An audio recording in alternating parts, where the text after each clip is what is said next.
Ele construiu um império dizendo que ia mudar o futebol. Um ano depois, ele está brigando com os próprios credores para não perder tudo. Transfer ban da FIFA. 1,5 bilhão de reais em dívidas no Botafogo. Fundo bilionário tentando tirar ele do controle. E mesmo assim, John Textor ainda está lá. Mas para entender como ele chegou nesse ponto e por que pode estar prestes a destruir o próprio império, você precisa entender uma coisa simples.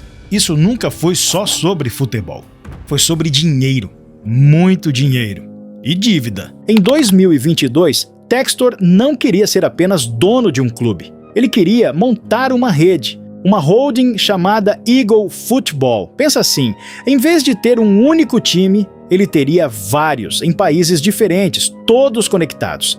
Ele comprou o Botafogo, Lyon, RWM e parte do Crystal Palace. A ideia parecia genial. Um jogador se destaca no Brasil, vai para a França. Não deu certo na França? Tenta na Bélgica. Valoriza, vende, lucra, um ecossistema fechado. Só que tem um detalhe, ele não comprou tudo isso com dinheiro próprio. Ele pegou empréstimos, mais de 500 milhões de dólares.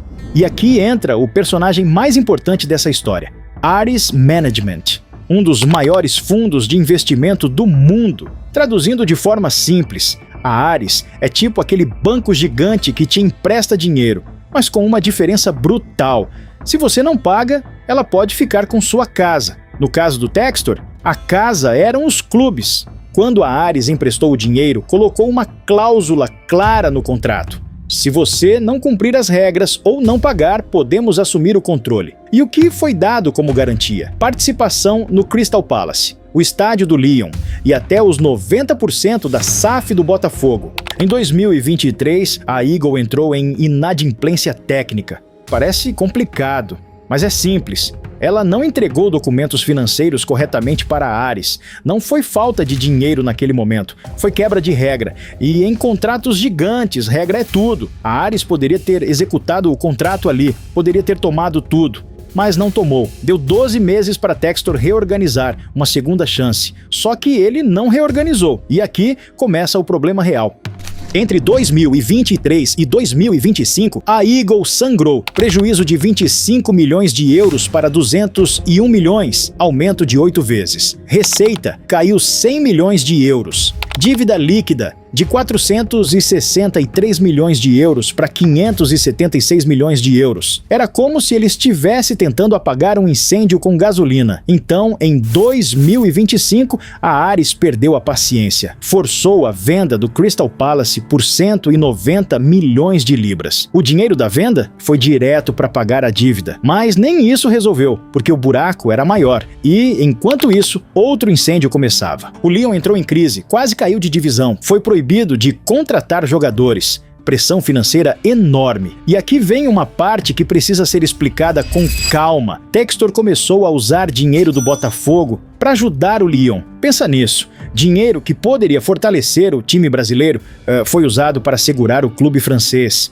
Foram cerca de 122 milhões de euros desde 2023. Parte voltou, mas ainda existe dívida de 210 milhões de reais. Documentos indicam que receitas de transferências do Botafogo, como as vendas de Luiz Henrique, Igor Jesus e Jair, foram direcionadas ao Lyon para ajudar na recuperação financeira. O próprio Textor declarou publicamente: o Botafogo financia a Europa e não o contrário. Pouco depois, o Botafogo anunciou o fim do Caixa Único. A ruptura interna estava oficializada. Isso criou tensão interna e foi aí que Textor perdeu o comando do Lyon. Quem assumiu? Michele Kang, com apoio direto da Ares. Ou seja, o fundo começou a tirar poder dele. E quase ninguém percebeu naquele momento. Sentindo que estava perdendo o controle, Textor tentou uma jogada ousada. Criou outra empresa nas Ilhas Caimã. Objetivo? Tirar o Botafogo da estrutura endividada e voltar a ter o controle. O plano era tirar o Botafogo da Eagle antiga e recomprar a SAF usando o dinheiro levantado pela nova empresa. Só que os credores reagiram. Disseram que ele não podia fazer isso sem autorização. A briga foi parar na Justiça do Rio e virou disputa internacional. Por enquanto, Textor continua no comando do Botafogo, mas a guerra está ativa. Agora vem a parte mais importante. Quando a Ares colocou dinheiro na Eagle, ela também colocou 2 diretores no conselho. Esses diretores tinham poder de veto, ou seja,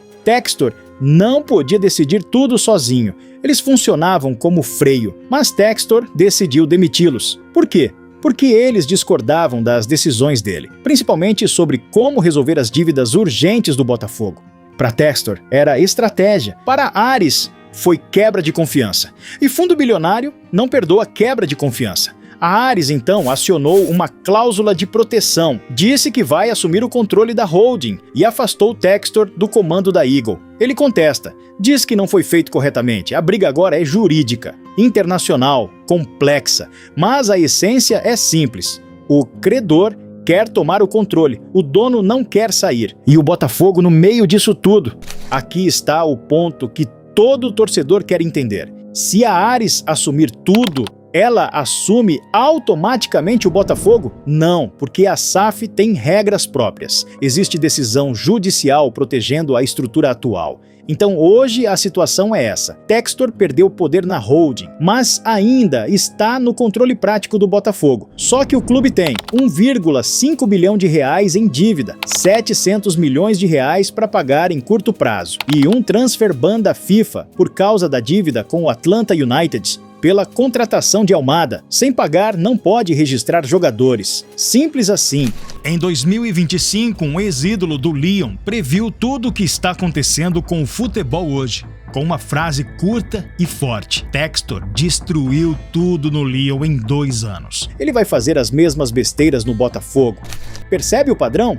Ele construiu rápido demais, comprou demais, alavancou demais. E agora está preso nas próprias garantias que assinou. O modelo multiclubes parecia moderno, mas dependia de crescimento constante. E crescimento com dívida funciona até o dia que para. Hoje, Textor está isolado politicamente, pressionado financeiramente e cercado juridicamente, mas ainda resiste. E é isso que torna a história perigosa, porque quando um império começa a cair, ele não cai silenciosamente, ele leva ativos junto. Leva investidores, leva clubes. Enquanto parte do futebol brasileiro acredita que o único caminho é entregar o clube para um bilionário no modelo SAF, existe um clube que apostou diferente. O Flamengo não vendeu o controle, pagou o preço, organizou a casa e hoje lucra tanto que o excesso de dinheiro virou outro tipo de problema. Sim, problema de sobra, não de falta, e quase ninguém entende como isso aconteceu. No vídeo que está aparecendo na sua tela agora, eu explico exatamente como o Flamengo fez isso. Mas antes de sair, eu quero saber de você. Você realmente acredita que o modelo SAF é o único caminho para salvar o futebol brasileiro? Comenta aqui embaixo.